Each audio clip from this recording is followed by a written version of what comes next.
Hi boys and girls, this is Miss Gardner, and we're going to go over the answers to your well-ordered language pages that you should have done for this week, pages 102 to 105.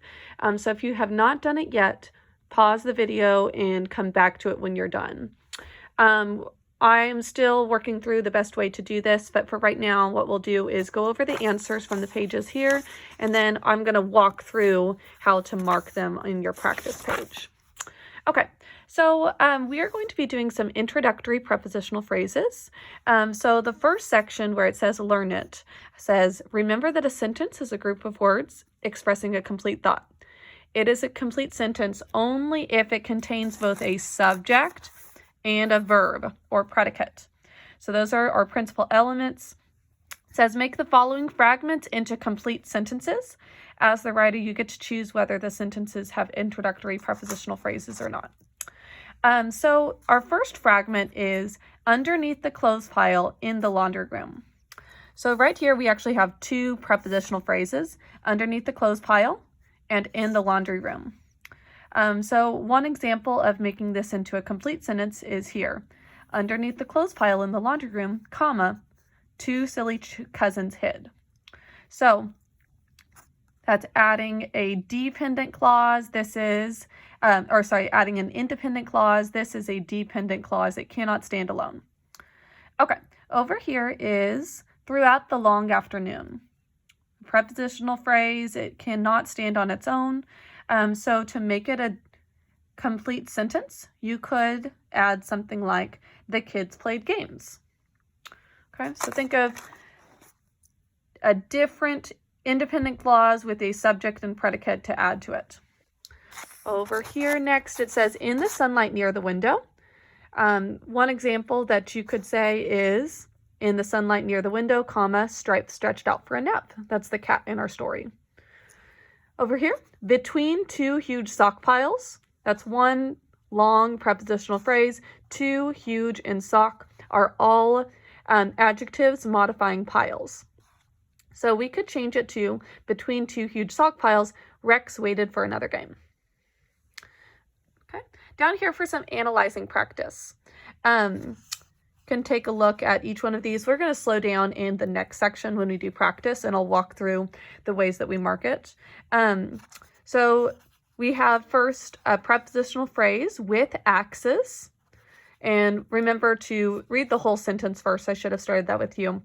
With axes, the older boys split the wood into pieces. Okay, so with axes is a prepositional phrase. You might sing that prepositional song in your head to help you identify the prepositions. With is a preposition. So with what? Axes is the object of the preposition. Into pieces is another prepositional phrase. Into is the preposition. Pieces is the object of the preposition. Our subject is boys. What did the boys do? They split. That's our predicate verb. And what did the boys split? Wood. That's our direct object. Our modifiers here are the and older, which modify boys. The over here modifies wood. Generally, the article adjective the is just one or two words away from the noun that it's modifying. Okay, so it's always right before it. The next sentence is and for one more marking, with axes, the prepositional phrase is an adverbial prepositional phrase. It modifies split. Think of it if it modifies how, when, or where. I'd say it says how the boys split, and into pieces also would say how they split. Okay, next. Inside the family room, the girls built a fire in the fireplace. Inside and in are both prepositions. So inside what? Inside room. Room is specifically the object of the preposition. Family modifies it. The also modifies it. They're both adjectives. Over here, in the fireplace, in is a preposition. In what?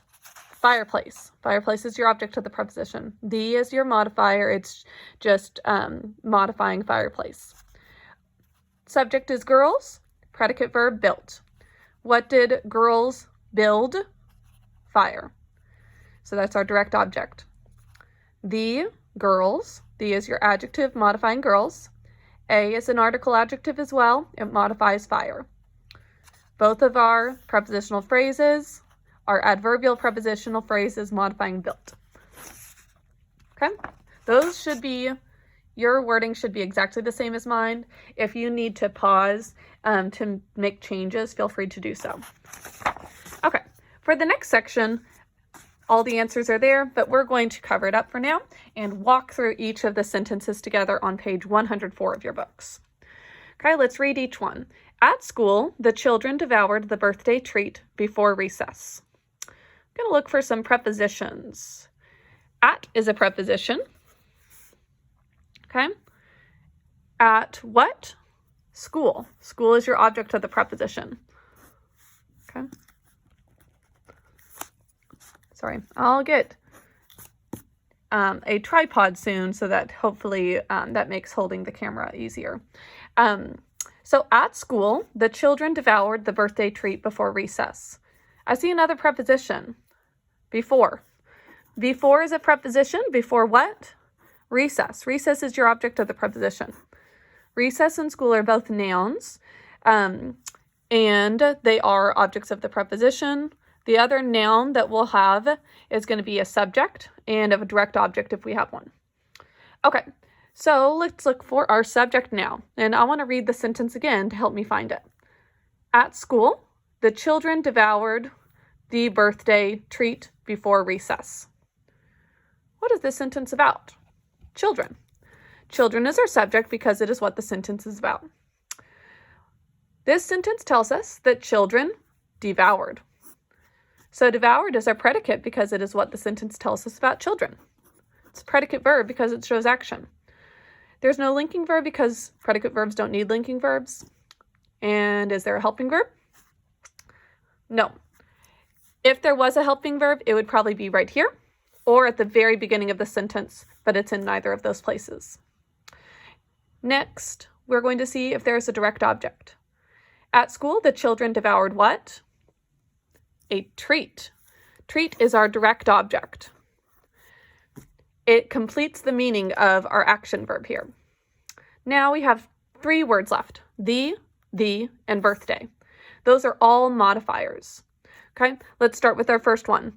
The what? The children.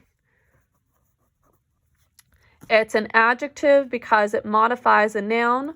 It's answering what kind, or sorry, which one? Which children? The children, making it more specific. The children devoured the birthday treat before recess. So this the is modifying treat. Which treat? The treat.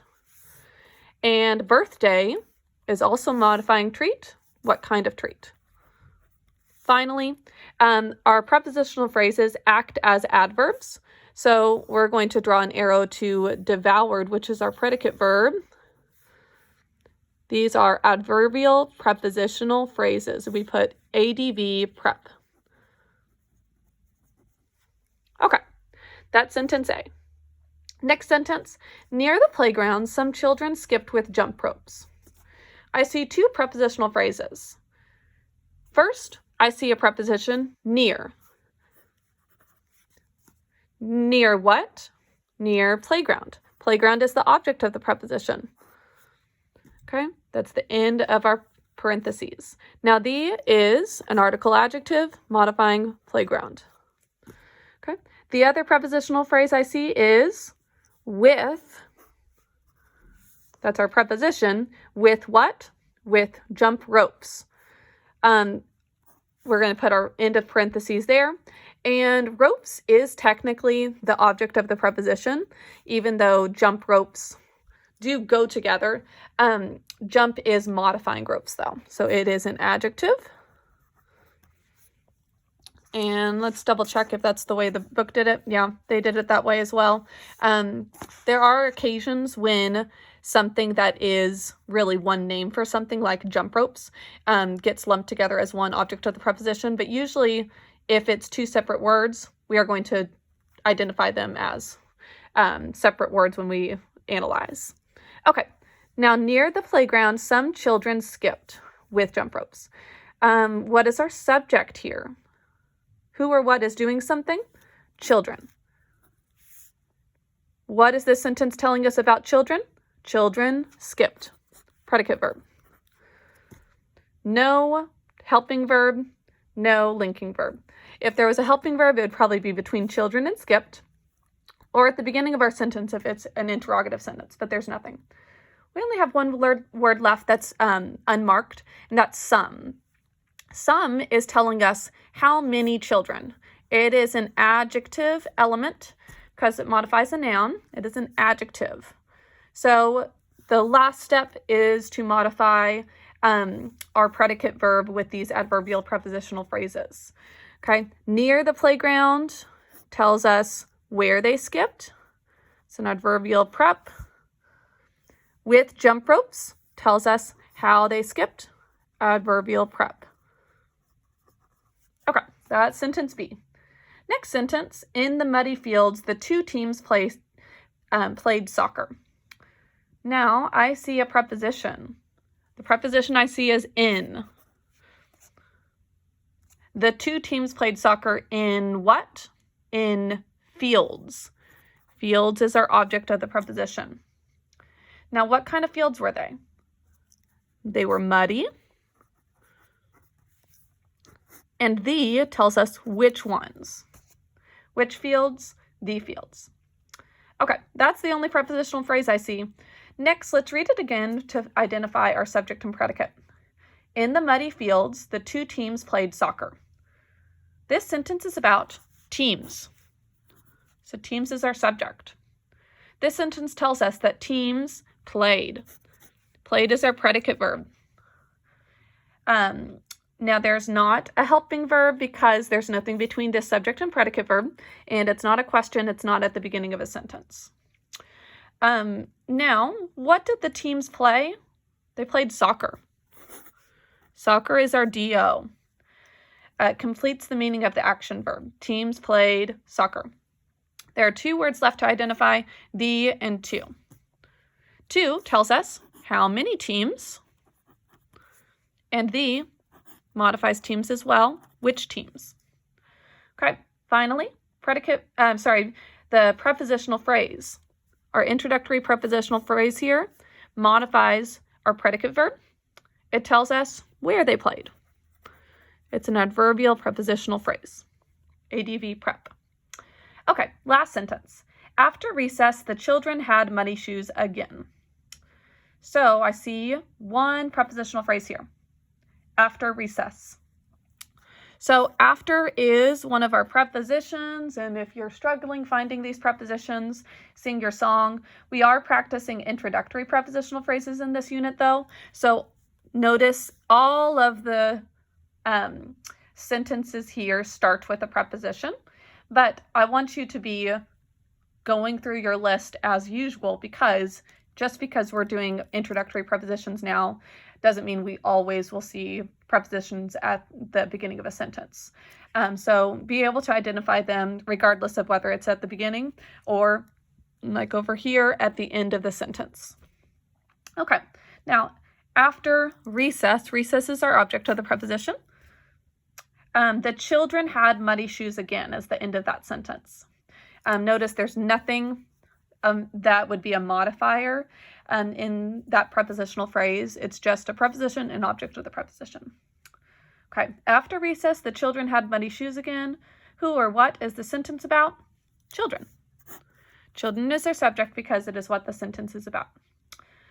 This sentence tells us that children had. Had, you might notice, can sometimes be a helping verb. It is not a helping verb here, though, because there is not a predicate verb that it's helping. Okay? So in the sentence, she had helped her brother with her homework. Had is a helping verb, helped is a predicate verb.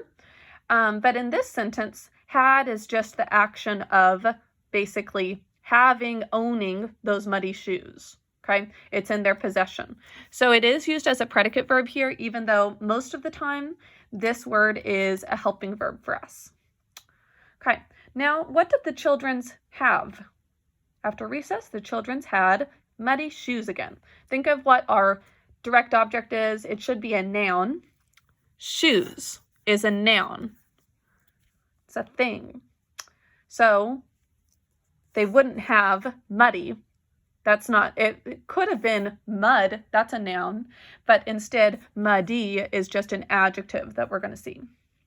So the rest of our words here are modifiers. Okay, take a look at the first, the children. It's an adjective. The children had muddy shoes again. Muddy is our adjective modifying shoes. Again is an adverb telling us when they had it. Now, after recess is another adverbial prepositional phrase. So it modifies had, ADV prep. It also says when they had muddy shoes again. Okay, so those are all of our sentences to analyze. Number 2, what is an object of the preposition? Think of our jingle for this one. The object of the preposition. The object of the preposition is a noun or pronoun after the preposition. So those are just, that's verbatim what our song says. And I'll have the links to the jingles. I'd rather you hear the song on your computer than my voice. But those are just the exact words from our jingles. Now, next section, this could have a lot of different answers, but it says, imagine that you're at a basketball game at school. Complete the sentence or complete the phrase for each preposition listed, and then write a sentence that includes a phrase. So above could be above the basketball game. Above the basketball game, Fritz's balloon floated upward. Could say above the playground, or above the bed, above the roof. So something, this is a preposition, complete that preposition with the rest of the prepositional phrase, and then add on to it with an independent clause. Here's another example. And actually my examples didn't work for the basketball game. I would like you to follow the directions here, even though sometimes in class we don't necessarily follow along with their prompts. Under what? Under the bleachers would make sense for a basketball game. So for the sentence, under the bleachers, the boys searched for the lost mitten. Okay, don't know why they're searching for a lost mitten, but that could happen. So those are possible answers, but you would have something different than this. But those are just some ideas for an introductory prepositional phrase and then independent clause. Okay, that is all for today, boys and girls. Hope you're doing well at home, and I will talk to you soon.